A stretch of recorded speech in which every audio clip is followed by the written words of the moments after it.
Chers internautes, chers téléspectateurs de E-News 24, je vous salue. C'est votre humble serviteur, Pasteur Willy Ntumba, de l'Australie à Melbourne.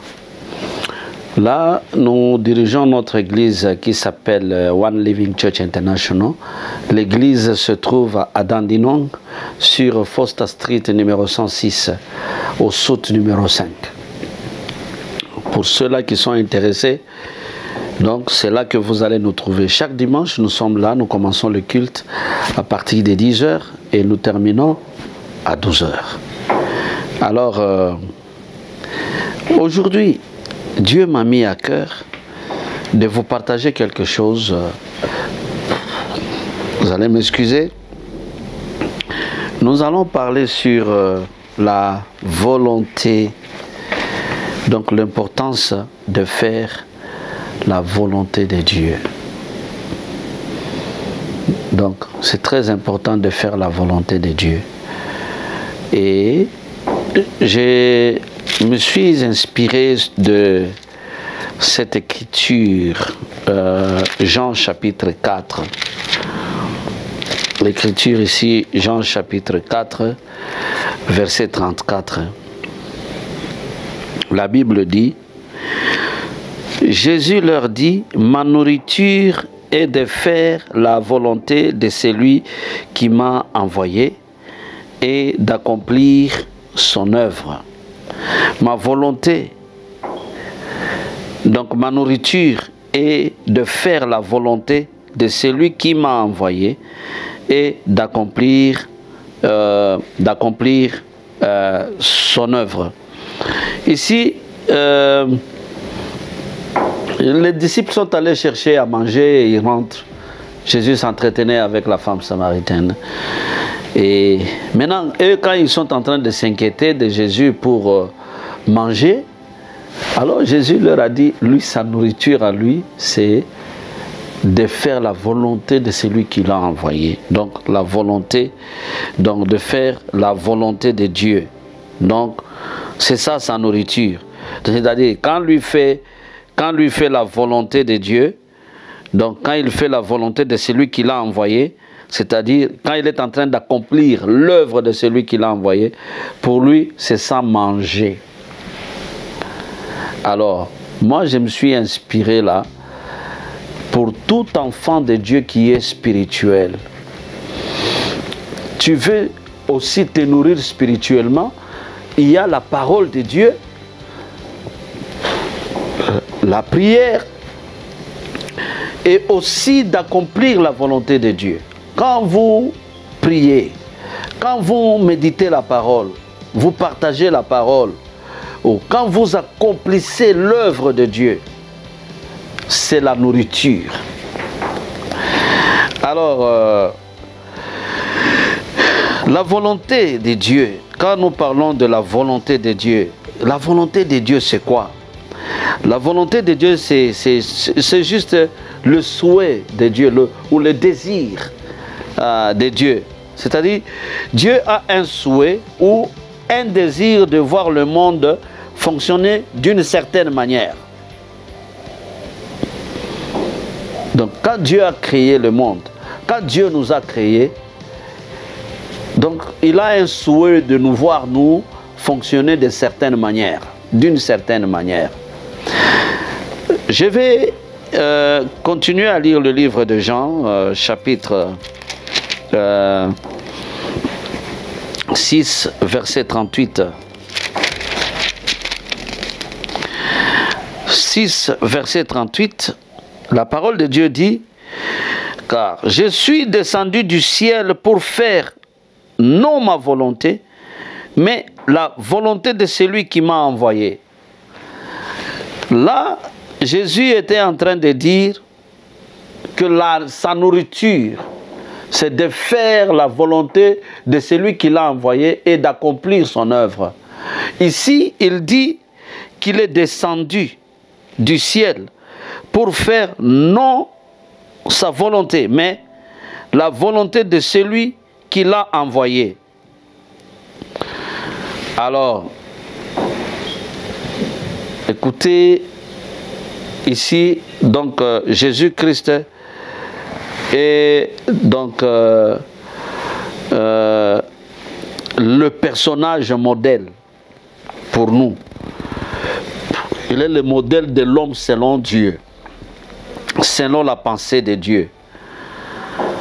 Et nous devons savoir que quand Dieu nous a mis dans ce monde, quand Dieu t'a mis dans ce monde, c'est pour accomplir son œuvre, c'est pour faire sa volonté.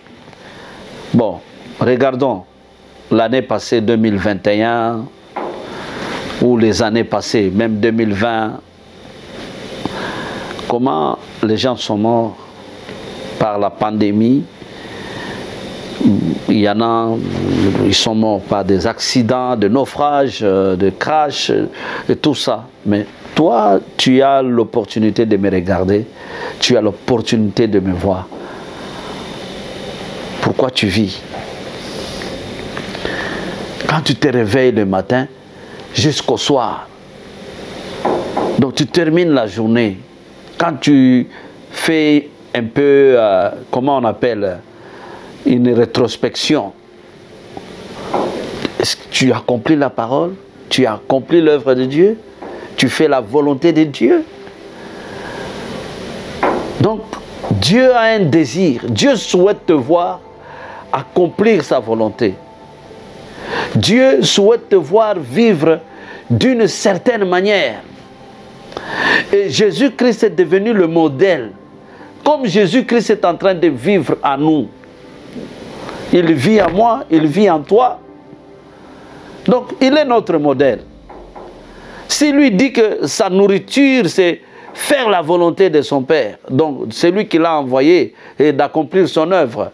Il dit qu'il est descendu du ciel, non pas pour faire sa volonté, mais faire la volonté de celui qui l'a envoyé. Mais toi, qu'est-ce qui prime? C'est la volonté de qui? Tu fais la volonté de qui?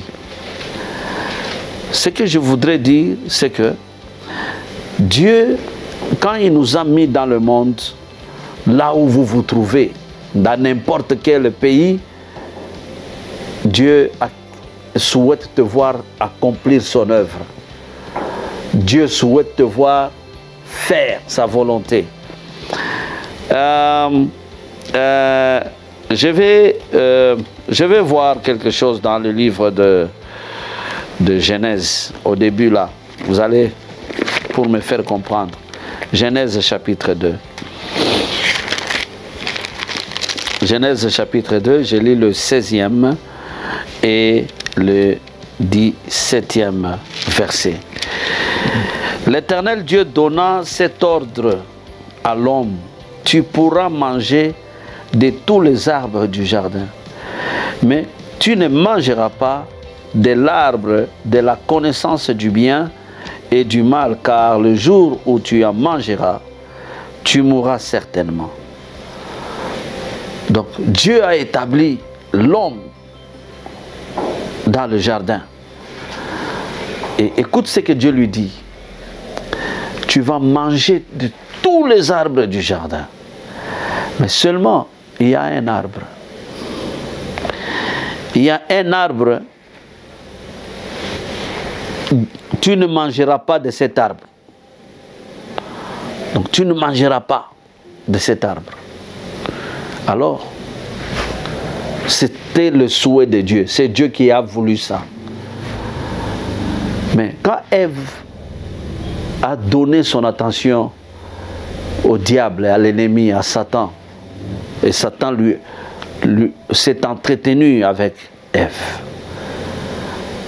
l'arbre auquel Dieu avait dit qu'ils ne toucheront pas, ils ne mangeront pas, directement la Bible dit qu'elle vit que l'arbre était bon, donc l'arbre était agréable à la vue, et puis le fruit était bon à manger. Et ils ont mangé de cet arbre.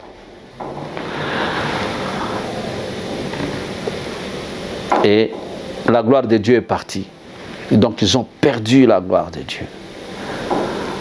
Alors Dieu est descendu dans le jardin d'Éden comme d'habitude pour rencontrer l'homme et trouve l'homme est en train de se cacher. l'homme est en train de dire qu'il est nu. Il ne pouvait pas tenir devant Dieu. Dieu a dit, mais qui t'a dit que tu es nu? Tu as mangé là d'où je t'avais interdit. Il dit, la femme que tu m'as donnée m'avait donné et j'en ai mangé. Alors, dans la vie,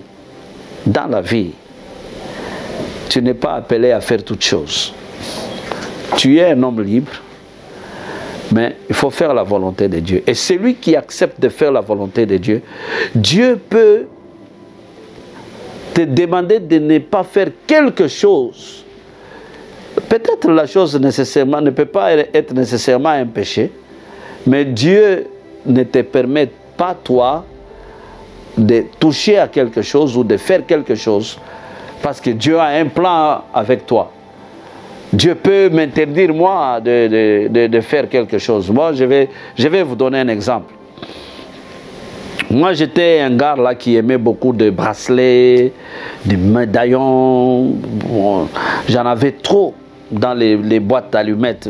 Trop de médaillons, trop de gourmettes, tout ça. C'était ça ma vie. Et quand j'aimais ça, je dois laisser les boutons ouverts comme ça. Donc c'était comme ça. Ce n'est pas un péché de porter ça. Les gens portent. Même dans mon église, je vois les gens porter ça. Mais moi, quand j'ai rencontré le Seigneur, la première des choses qui m'était arrivée, je n'avais plus l'envie de porter ces choses. Donc j'ai mis ça à l'écart. Mais je n'ai pas imposé d'autres personnes à dire que non, il ne faut pas porter. Non, moi, je ne porte plus ces choses. Bon, s'il arrivait qu'aujourd'hui, je commence à en avoir envie, pour moi, je vais considérer ça comme une alerte. C'est une alerte. C'est une alerte. Une alerte. Gloire à Dieu. Alors moi, je considère ça comme une alerte. Comment mon cœur commence à aimer encore ces choses? Peut-être quelque chose ne va pas.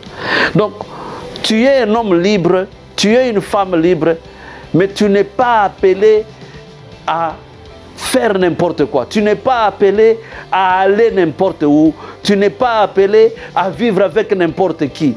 En tant qu'enfant de Dieu, il faut que la volonté de Dieu prime en toi. Donc Dieu a une certaine manière dont il souhaite te voir, toi, vivre. Alors, il faut vivre en intimité avec lui pour comprendre, pour savoir que non, Dieu ne veut pas cette histoire dans ma vie.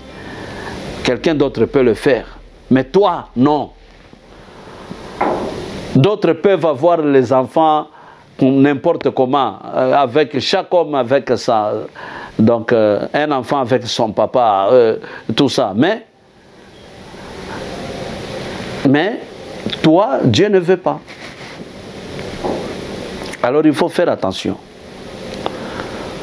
Il faut faire attention.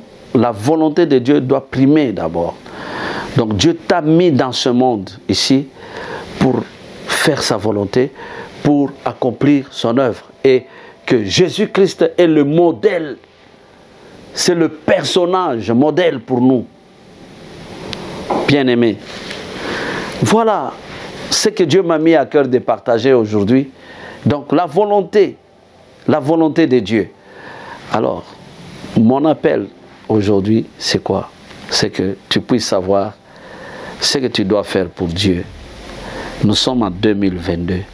Qu'est-ce que tu as préparé pour faire? Qu'est-ce que Dieu a dit de toi? Qu'est-ce que tu dois accomplir pour Dieu? Voilà ce que le Seigneur m'a mis à cœur de partager avec toi. Toi qui n'as pas encore reçu le Seigneur, voilà, je te donne une opportunité. Cette opportunité de prendre une décision, cette décision de le suivre, de le recevoir comme Sauveur et Seigneur. Et tu vas comprendre ce que je suis en train de dire. Faire la volonté de Dieu, ce n'est pas tu te réveilles comme ça le matin, tu dis non, je vais faire la volonté de Dieu. Il faut vivre avec Dieu pour comprendre à quoi Dieu t'a appelé et qu'est-ce que tu dois faire. Moi, je suis en train de faire la volonté de Dieu. Tu dois faire aussi la volonté de Dieu. C'est un devoir de nous tous. Dieu nous a mis dans ce monde pour un but. Alors, si tu fais cette prière, Seigneur Jésus, je t'accepte aujourd'hui comme mon Sauveur et Seigneur. Prends la direction de ma vie. Mais assieds-toi sur le trône de ma vie. Si tu as fait cette prière avec moi, veuillez me contacter, ou prière de me contacter. J'ai déjà donné mon numéro. Nous allons savoir ce que nous devons faire avec toi. Du reste, que mon Dieu vous bénisse.